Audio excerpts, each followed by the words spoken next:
10, 9, 8, 7, 6, 5, 4, 3, 2, 1, 0. Ignition. Liftoff of L-87. Go Falcon, go, go.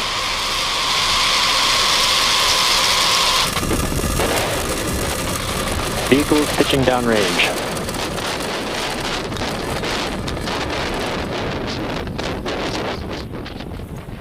Nominal first stage chamber pressures.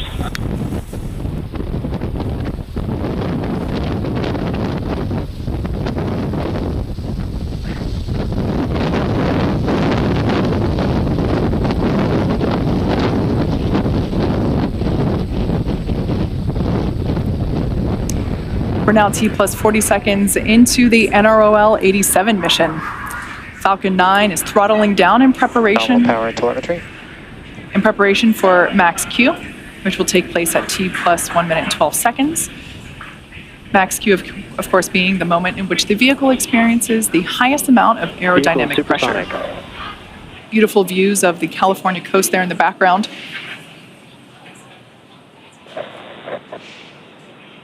Max Q.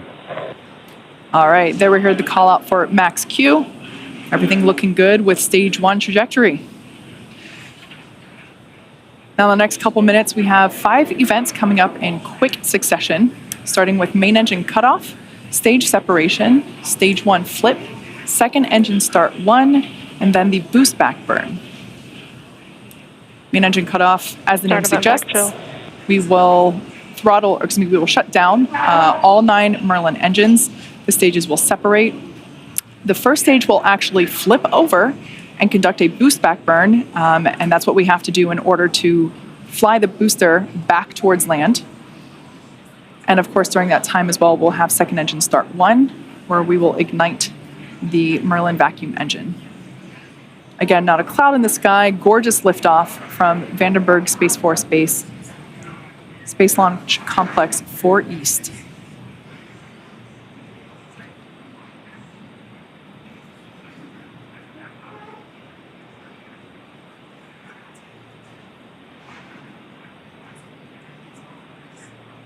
First stage engine cutoff.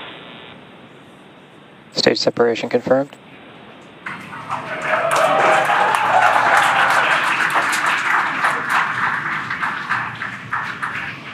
Stage 1 boost back startup. All right, there you saw all of those crystal clear, beautiful views.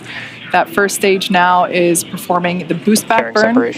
And there we heard the call out that fairing separation has been confirmed. Unfortunately, we're unable to broadcast that at the request of our customer, but we were able to confirm the deployment of that. We're now 3 minutes into launch, and the next milestones coming up include the conclusion of the boost back burn, which we see right there on your screen, and that will finish at T plus 3 minutes and 15 seconds.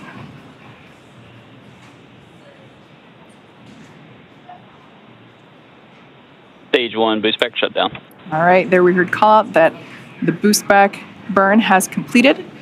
Our first stage will be attempting a land landing in just a few moments. One of the nice things about land landings is that we're not subject to ocean weather, and it's pretty convenient to land the first stage basically right next to where it lifted off from. However, our ability to execute a land landing really is dependent upon the customer's needs.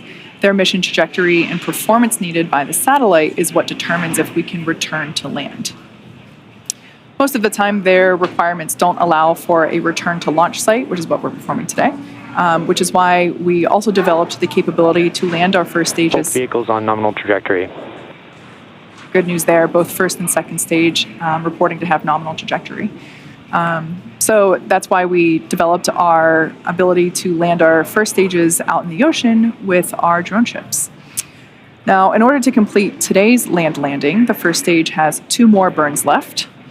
Next up is the entry burn, and that's where we will reignite 3 of the Merlin engines on the first stage. That will help to slow the booster down as it re-enters the upper part of the Earth's atmosphere. That's a view there coming from inside the inner stage. We can see the stage pusher there. Here we have a beautiful view. I think that's probably one of the Channel Islands there on the right-hand side of the screen. We can see 2 of the 4 hypersonic grid fins.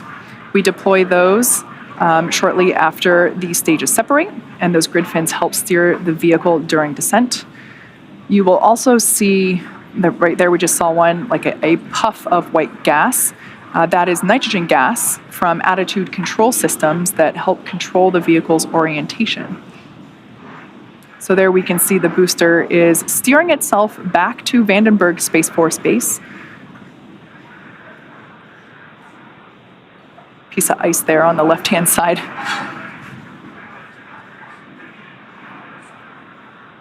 Absolutely stunning views today, both of liftoff and our landing attempt.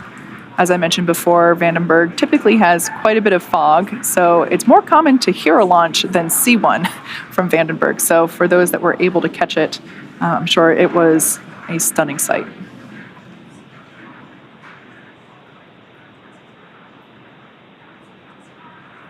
We are about 20 seconds away from the entry burn. Again, this burn is the second of 3 burns that we will be performing today, and this burn is designed to slow the vehicle down significantly. Both vehicles are on a nominal trajectory. So the booster is now basically coming through the thicker part of the Earth's atmosphere, so we're going to slow its velocity down with this entry burn.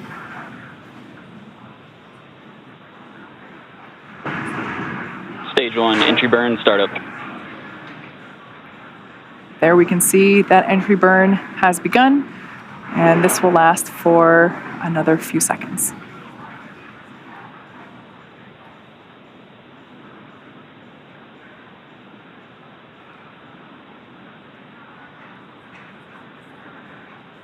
Stage 1, entry burn, shutdown. And we can see that entry burn has concluded. The vehicle continues to steer itself for a precise landing back at landing zone 4 at Vandenberg Space Force Base. The next burn we have is the landing burn. During the first stage landing burn, a single Merlin engine, the center engine, will relight and slow the vehicle down. Stage 1 FTS is saved. If you look closely, you should be able to not only see our landing zone, but our launch site as well. Stage Again, 2 FTS has saved. the landing zone is pretty close to our launch pad. Shortly before the vehicle touches down. Stage 1, landing burn, startup. All right, we can see the landing burn has begun.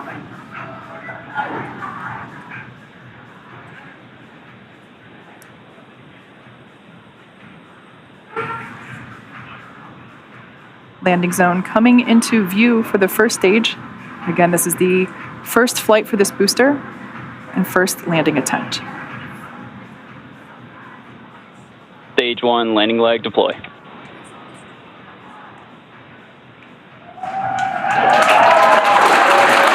And as you can see, a picture-perfect landing of this first stage booster, its first flight and first landing. This booster will be prepared for reflight on another NRO mission later this year. This also marks our 105th overall successful recovery of an orbital class rocket, including both Falcon 9 and Heavy first stage landings. As I mentioned earlier, at the request of our customer, the National Reconnaissance Office, we are concluding our webcast coverage early today. We would like to hear the NRO for entrusting us with today's launch, and a special thanks to the Range and the Federal Aviation Administration for licensing support. For all those tuning in, thanks for watching, and we'll see you tomorrow for our Starlink launch.